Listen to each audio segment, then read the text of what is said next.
South India shopping mall, the wedding మంత్ర, సరికొత్త wedding collection, south India shopping mall.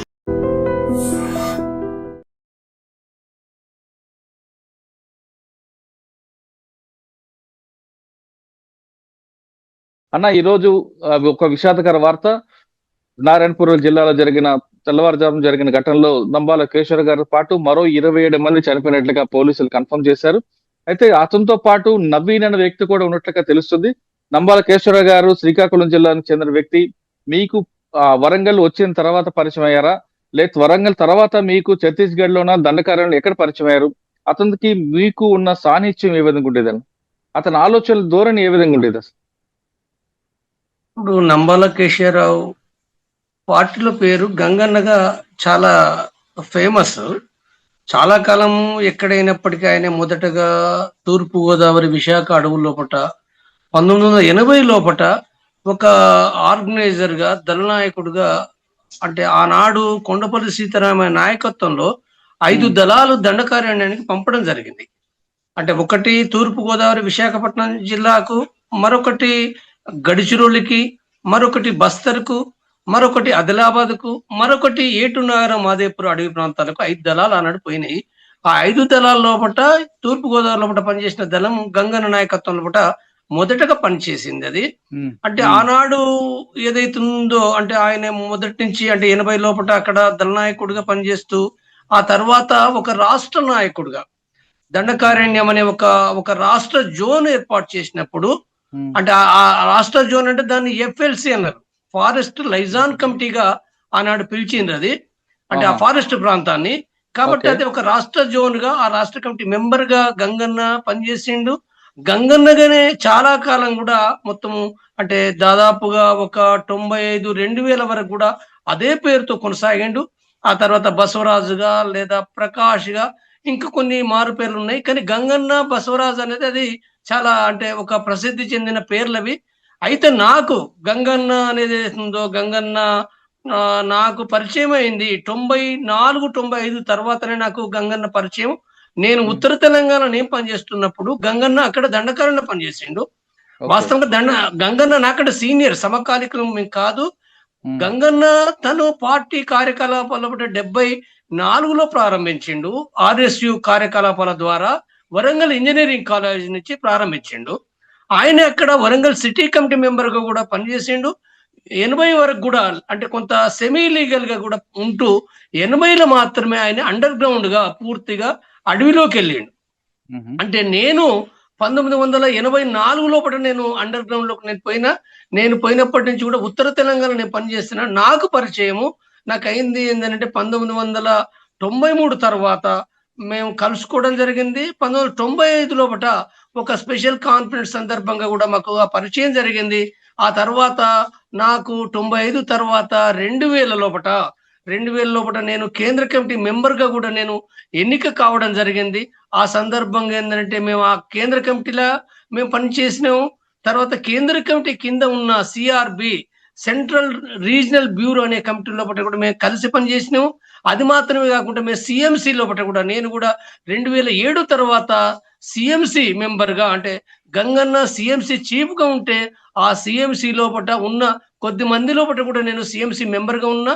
ఆ సందర్భంగా అంటే గంగన్నకు సంబంధించిన ఒక మిలిటరీకి సంబంధించిన నైపుణ్యం కానీ, మిలిటరీ ఎత్తుగడలు కానీ, తర్వాత ఆయన ఇచ్చే డైరెక్షన్ కానీ అవన్నీ కూడా నేను స్వయంగా దగ్గరుండి కూడా నేను గమనించడం అనేది జరిగింది. ఆ రకంగా అంటే మిలిటరీ రంగంలో అంటే ఆర్గనైజేషన్, రాజకీయ సిద్ధాంత రంగంలో కూడా అవగాహన ఉన్నప్పటికీ అందులో ఒక విశేషమైన ప్రతిభ కలిగిన నాయకుడు గంగన్న.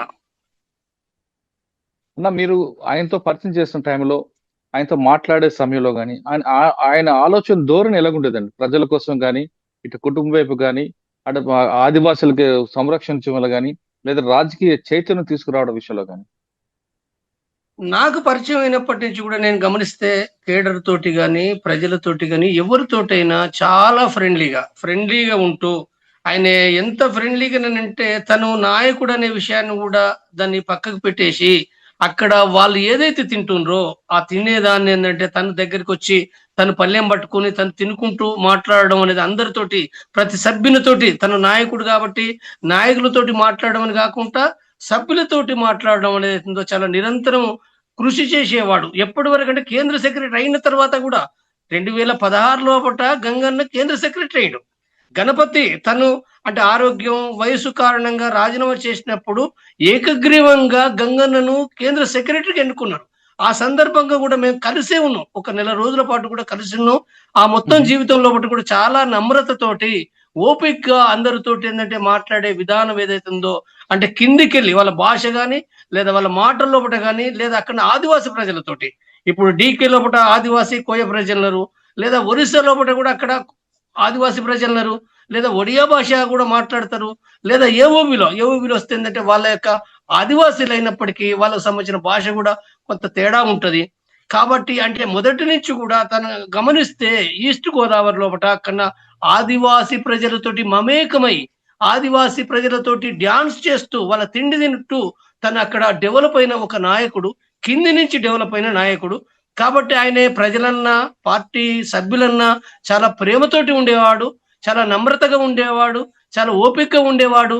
విషయాలు కూడా ఏంటంటే ఆయన చెప్పే విధానం కూడా వాటిని అంటే ఒక అరటిపండు ఒలిచిపెట్టినట్టుగా ఆ విషయాలు అంటే కొన్ని సందర్భాల్లో ఎక్కువ టైం చెప్పడం ద్వారా కొద్దిగా ఎక్కువ చెప్తుండనే భావన ఉన్నప్పటికీ ఆయన దృష్టి ఏమిటంటే అంటే కింది సభ్యులకు ప్రజలకు కూడా అర్థం కావడానికి వాటిని చాలా విశ్లేషిస్తూ వివరంగా చెప్పి ఏదైతే ఉందో దాన్ని కేడరు ప్రజలు చాలా ఆకర్షణలోనే ఒక గొప్ప నాయకునిగా చూసే పరిస్థితి అనేది ఏర్పడింది. అది అన్న మీతో ఎప్పుడైనా ఆయన కుటుంబం గురించి కానీ ఆయన వ్యక్తిగత విషయాలు ఎప్పుడైనా మీతో పంచుకున్నారా? ఆయన ఎందుకు పార్టీలో రావాల్సి వచ్చింది?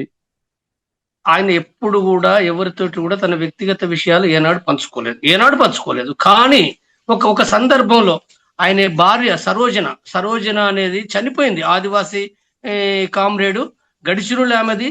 చాలా సుదీర్ఘకాలం పనిచేస్తూ ఒక కమాండర్ గా అక్కడ పనిచేస్తుండే.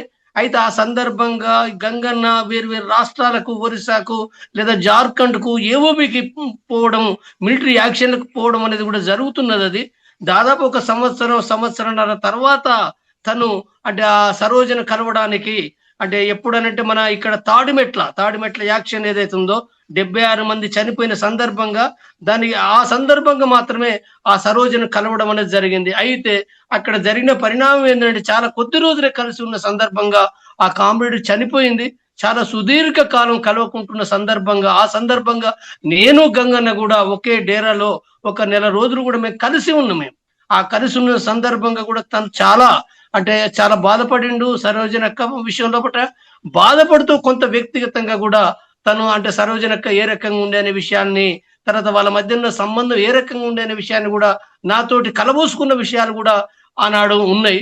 అయితే ఎక్కువగా ఆయనే అది తప్ప వాస్తవంగా ఆ సందర్భంగా 1-2 సందర్భాలు తప్ప ఆయన ఏనాడు కూడా తన వ్యక్తిగత విషయాలను ఎవరితోటి కూడా చెప్పలేడు. అయితే ఏమైనా చెప్తే గణపతికి లేదా మరికొంతమందికి చెప్పవచ్చు గాక, కానీ నాకు ఆయన ఇంటి విషయాలు కూడా ఎప్పుడు కూడా చెప్పలేదు కూడా.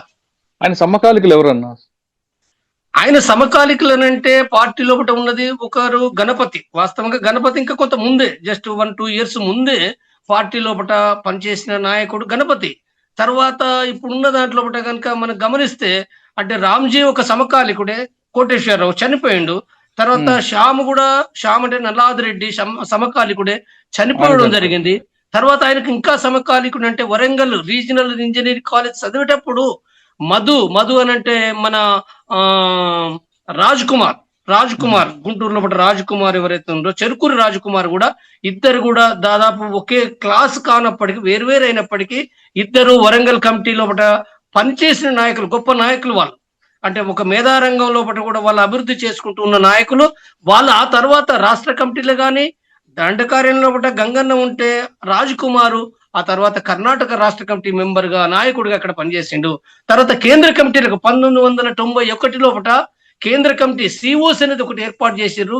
ఆనాడు కొండపల్లి సీతారామయ్య, గణపతి ఆ సందర్భంగా ఏర్పాటు చేసిన దాంట్లో కూడా ఈ గంగన్నతో పాటుగా రాజ్ కుమార్ కూడా 91 లోపల వీళ్ళు ఈ కేంద్ర ఆర్గనైజింగ్ కమిటీ లోపల ఉన్నారు.